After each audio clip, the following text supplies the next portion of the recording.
नरेंद्र मोदी।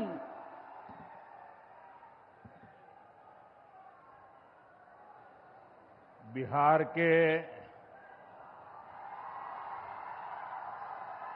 स्वाभिमानी और मेहनती भाई बहन, आप सभी के प्रणाम। बिहार के राज्यपाल श्रीमान आरिफ मोहम्मद खान जी, हमारे लोकप्रिय मुख्यमंत्री श्री नीतीश कुमार जी,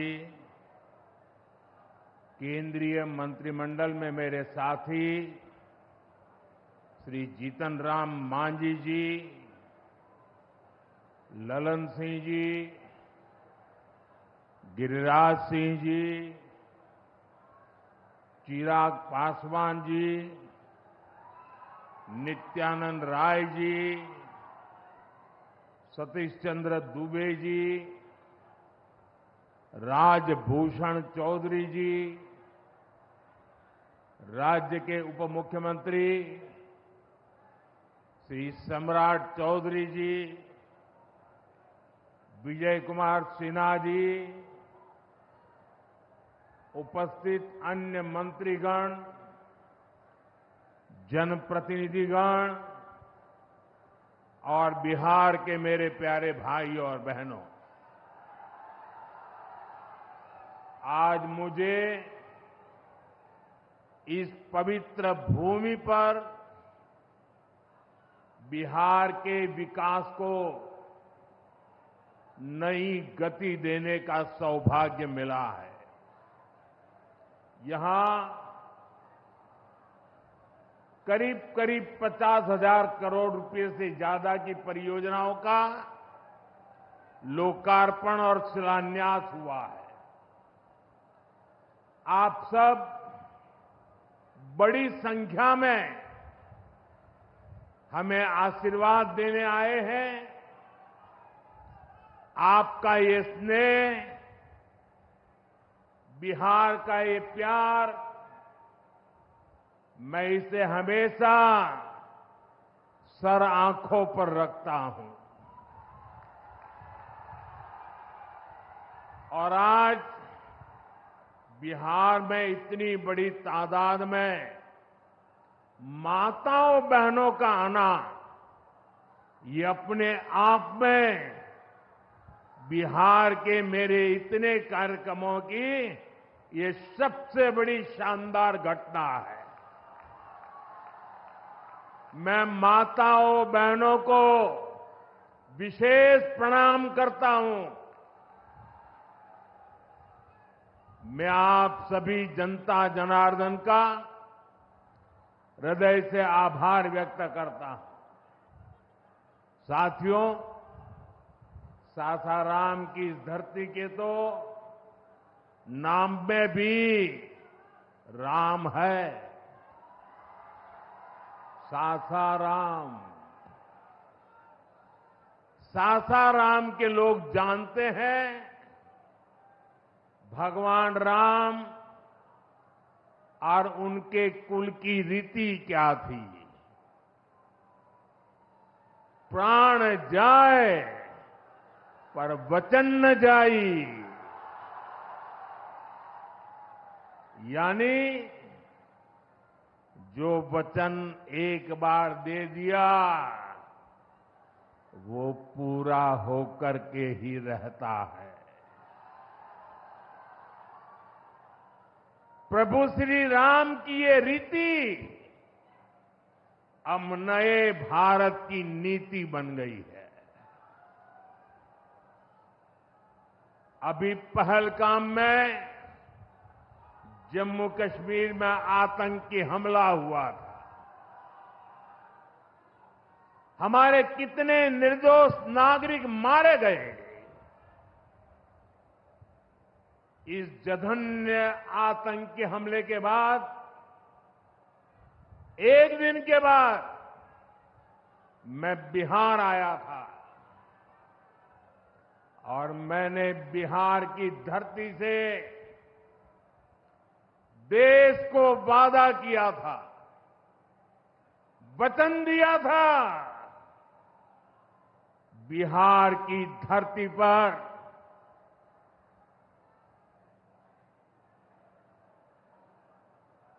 आंख में आंख मिलाकर हमने कह दिया था, आतंक के आकाओं के ठिकानों को मिट्टी में मिला दिया जाएगा।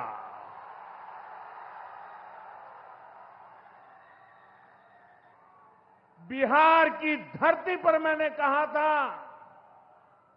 उन्हें कल्पना से भी बड़ी सजा होगी। आज जब मैं बिहार आया हूं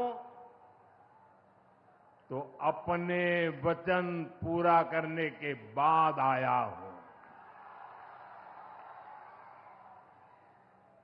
जिन लोगों ने पाकिस्तान में बैठकर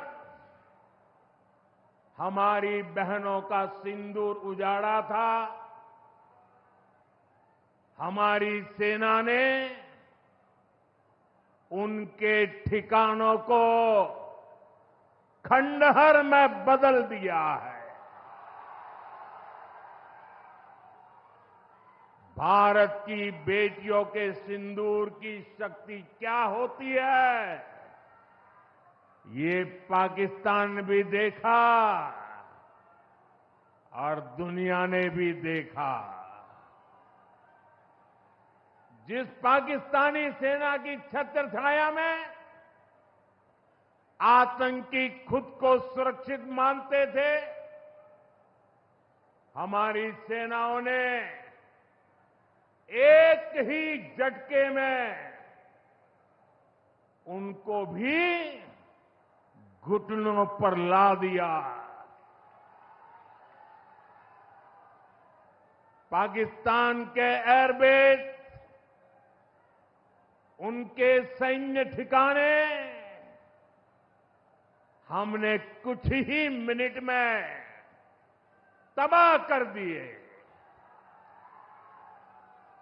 ये नया भारत है, ये नए भारत की ताकत है। बिहार के मेरे प्यारे भाइयों बहनों, ये हमारा बिहार वीर कंवर सिंह जी की धरती है।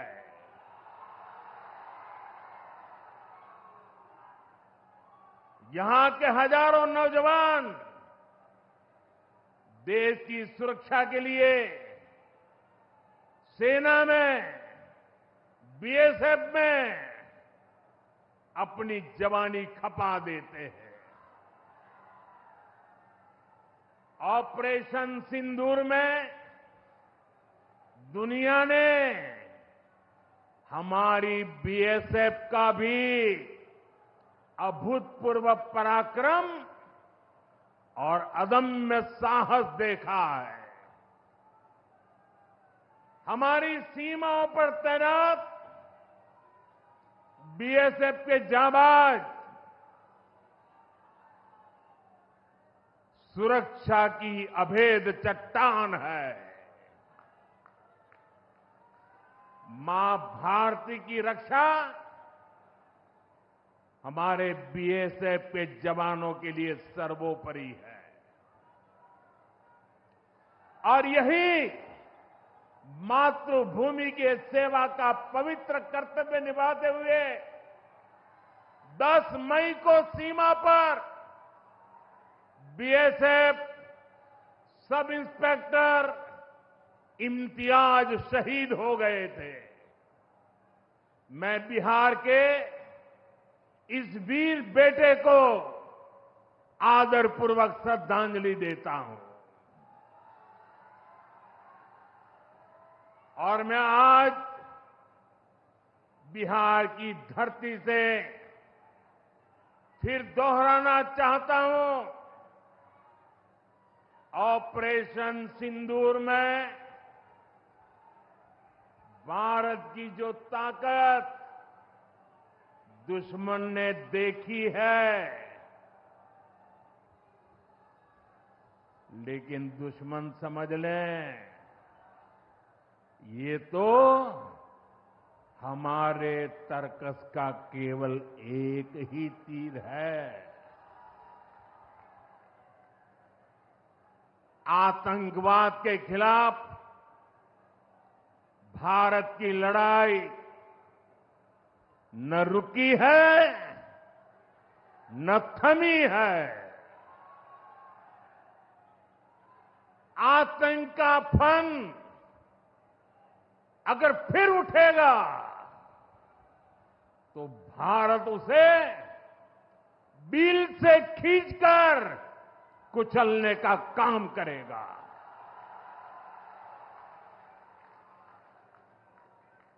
साथियों, हमारी लड़ाई देश के हर दुश्मन से है, फिर वो चाहे सीमा पार हो या देश के भीतर हो। बीते वर्षों में हमने हिंसा और अशांति फैलाने वालों का कैसे खात्मा किया है, बिहार के लोग इसके साक्षी हैं। आप याद करिए, कुछ साल पहले तक सासाराम, कैमूर और आसपास के इन जिलों में क्या हालात थे, नक्सलवाद कैसे हावी था।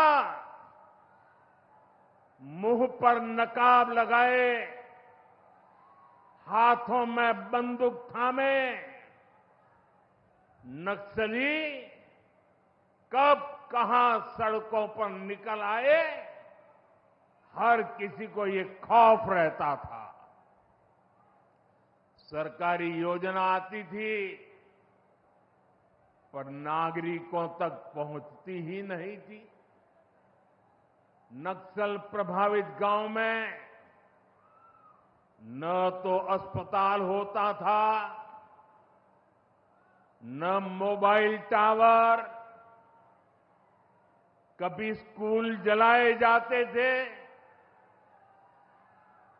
कभी सड़क बनाने वालों को मार दिया जाता था।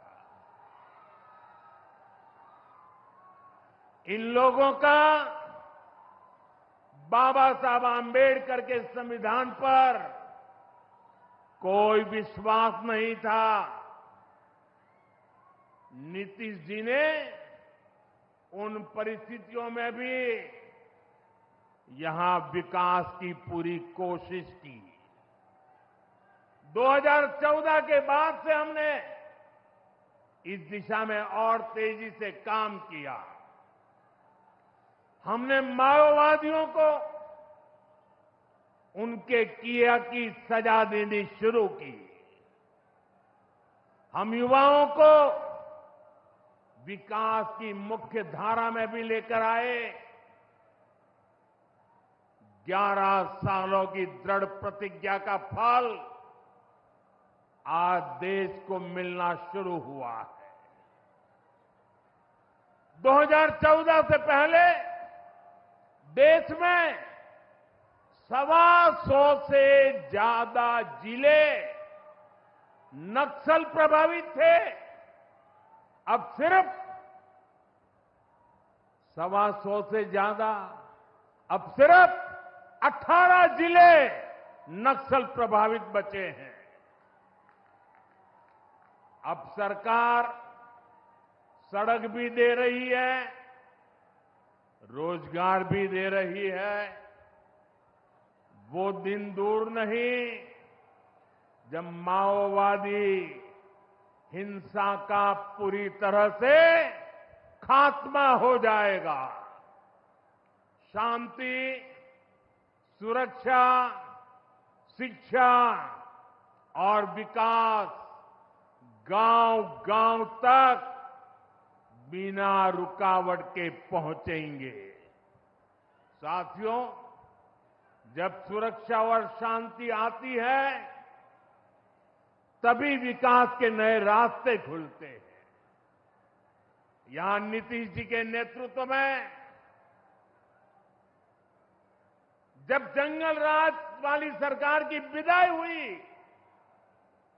तो बिहार भी प्रगति के मार्ग पर आगे बढ़ने लगा। टूटे हाईवे, खराब रेलवे, गिनी चुनी फ्लाइट कनेक्टिविटी, वो दौर अब इतिहास बन चुका है, पीछे छूट रहा है।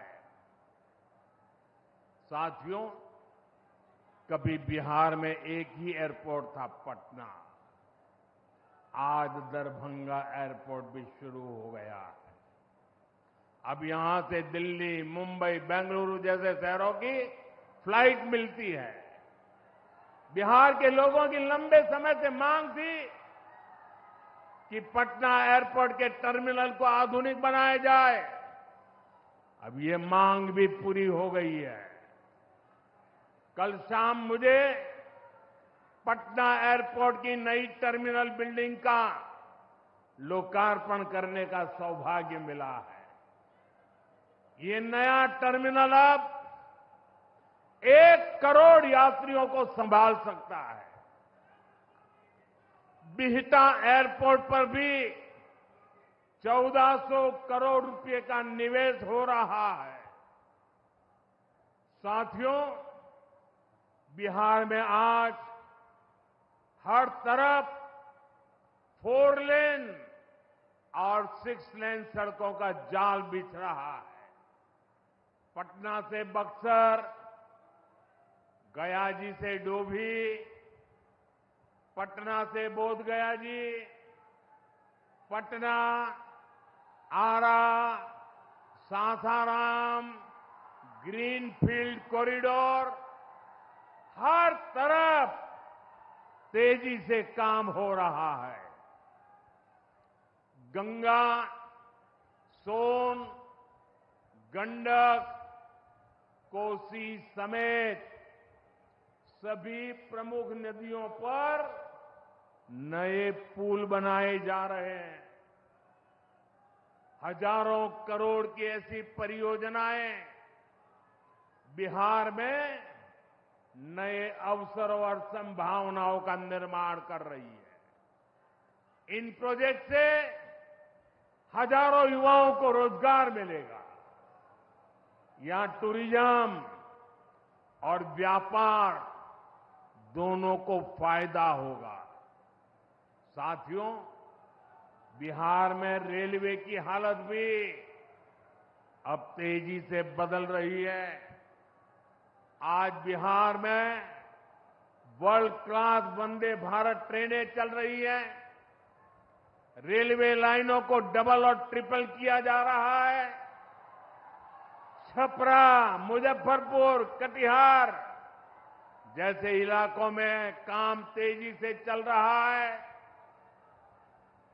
सोननगर और अंडाल के बीच मल्टी ट्रैकिंग का काम चल रहा है, जिससे ट्रेनों का आना जाना तेज होगा।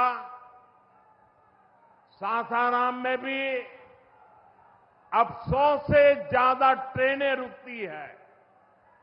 यानी हम पुरानी समस्याओं को भी दूर कर रहे हैं और रेलवे का आधुनिकीकरण भी कर रहे हैं। भाइयों बहनों, ये काम पहले भी हो सकते थे, लेकिन जिनके ऊपर बिहार को आधुनिक ट्रेनें देने की जिम्मेदारी थी, उन्होंने रेलवे में भर्ती के नाम पर आपकी जमीन लूटने का काम किया। गरीबों की जमीन लिखवा ली। सामाजिक न्याय की उनकी यही तरीके थे गरीब को लूटना, उनके अधिकारों को लूटना, उनकी मजबूरी का फायदा उठाना और खुद राजाशाही की मौज करना। बिहार के आप लोगों को जंगल राज वालों के झूठ और धोखे, उससे आगे भी सावधान रहना बहुत जरूरी है। साथियों, बिजली के बिना विकास अधूरा है। जब बिजली होती है तो औद्योगिक विकास होता है। जब बिजली होती है तो जीवन आसान होता है। और 21वीं सदी तो टेक्नोलॉजी से दौड़ने वाली सदी है, इसलिए डगर डगर पर बिजली की जरूरत रहने वाली है। बीते वर्षों में बिहार में बिजली उत्पादन पर बहुत जोर दिया गया है। आज बिहार में बिजली की खपत 10 साल पहले से 4 गुना हो गई है। नबीनगर में एनटीपीसी का बड़ा पावर प्रोजेक्ट बन रहा है। इस पर 30,000 करोड़ रुपया खर्च किए जाएंगे। इससे बिहार को 1500 मेगावाट बिजली मिलेगी। बक्सर और पीर पैंती में भी नए थर्मल पावर प्लांट शुरू हो जाएंगे। भाइयों बहनों, अब हमारा ध्यान भविष्य की ओर है। हमें बिहार को ग्रीन एनर्जी की ओर लेकर जाना है और इसलिए कजरा में सोलर पार्क का निर्माण भी हो रहा है। पीएम कुसुम योजना के तहत सौर ऊर्जा से किसानों को कमाई के विकल्प दिए जा रहे हैं। रिन्यूएबल एग्रीकल्चर फीडर से खेतों को बिजली मिल रही है। हमारे इन प्रयासों का असर है कि यहां के लोगों का जीवन बेहतर हुआ है। महिलाएं खुद को सुरक्षित महसूस कर रही है। साथियों, जब राज्य में आधुनिक इंफ्रास्ट्रक्चर आता है तो सबसे ज्यादा लाभ गांव, गरीब किसान और छोटे उद्योगों को होता है, क्योंकि वो देश विदेश के बड़े बाजारों से जुड़ पाते हैं।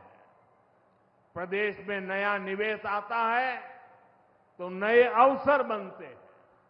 आप देखिए, पिछले साल हुई बिहार बिजनेस समिट में बड़ी संख्या में कंपनियां यहां निवेश के लिए आगे आई।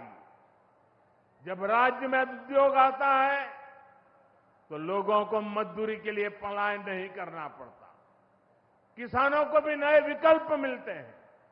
यातायात की सुविधाएं सुधरने से उनकी उपज भी दूर दूर तक जा पाती है। भाइयों बहनों, हमारी सरकार बिहार के किसानों की आय बढ़ाने के लिए लगातार काम कर रही है। यहां 75 लाख से ज्यादा किसानों को पीएम किसान सम्मान निधि के तहत आर्थिक सहायता मिल रही है। हमारी सरकार ने मखाना बोर्ड की घोषणा की है। हमने बिहार के मखाना को जीआई टैग दिया। इससे मखाना किसानों को बहुत लाभ हुआ है। इस साल के बजट में हमने बिहार में फूड प्रोसेसिंग के लिए नेशनल इंस्टीट्यूट का भी ऐलान किया है। अभी 2-3 महीने पहले ही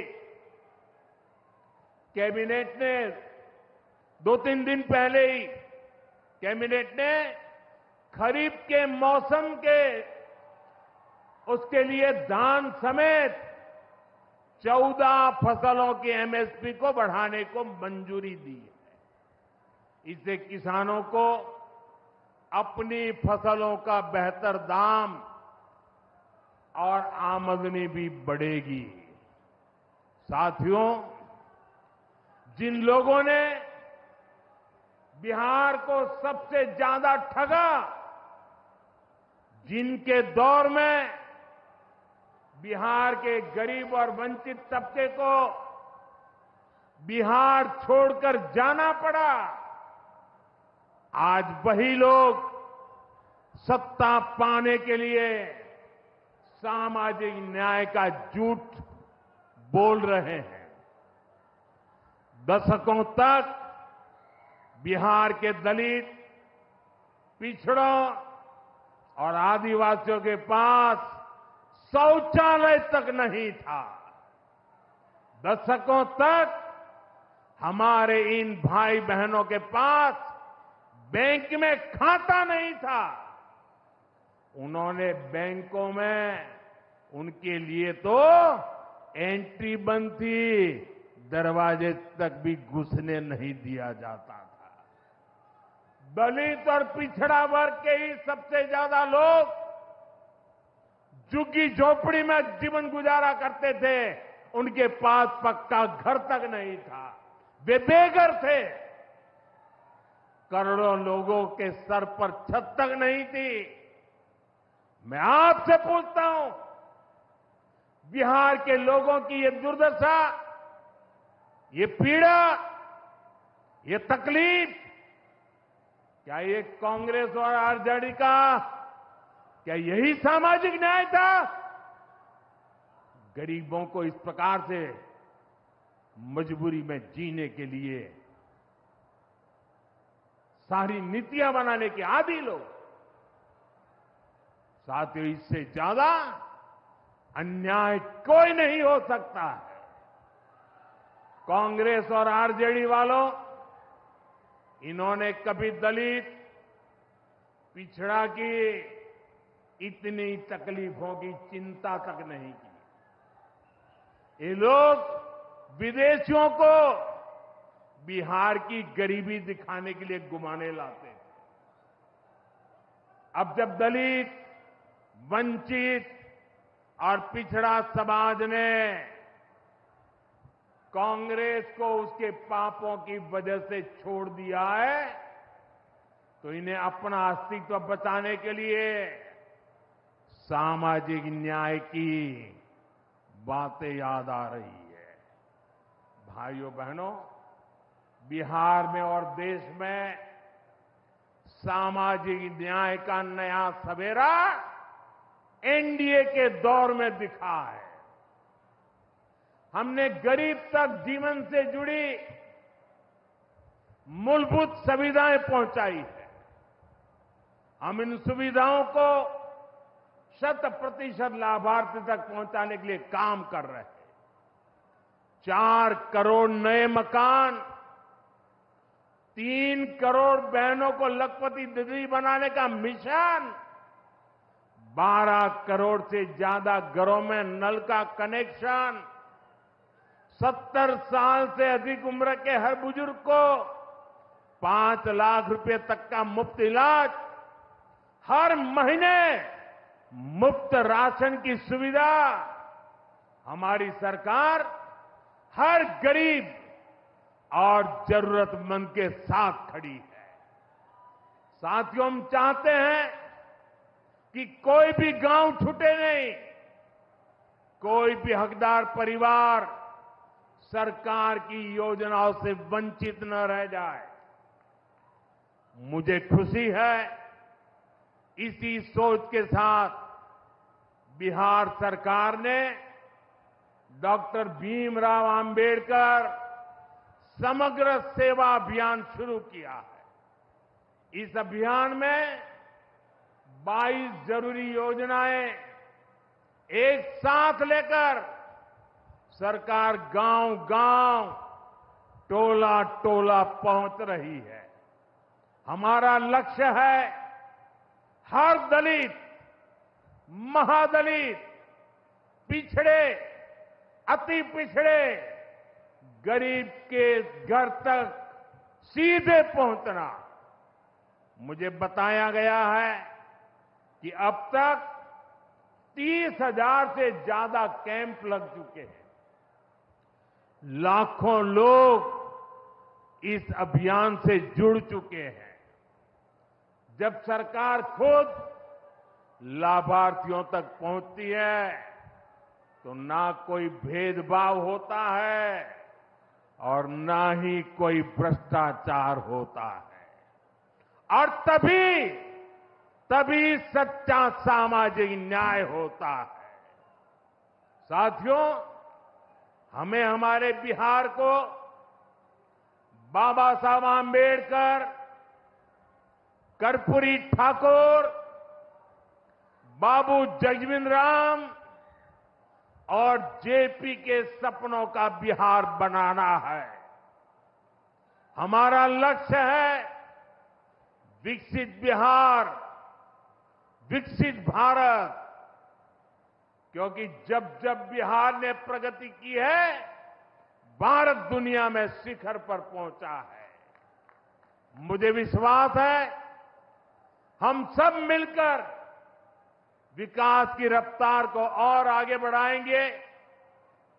मैं एक बार फिर आप सबको इन विकास कार्यों के लिए बहुत बहुत बधाई देता हूं। मेरे साथ दोनों हाथ ऊपर करके मुट्ठी बंद करके बोलिए, भारत माता की। आवाज दूर दूर तक पहुंचनी चाहिए। सीमा पर खड़े हमारे जवान का सीना चौड़ा हो जाना चाहिए। भारत माता की, भारत माता की, भारत माता की। बहुत बहुत धन्यवाद।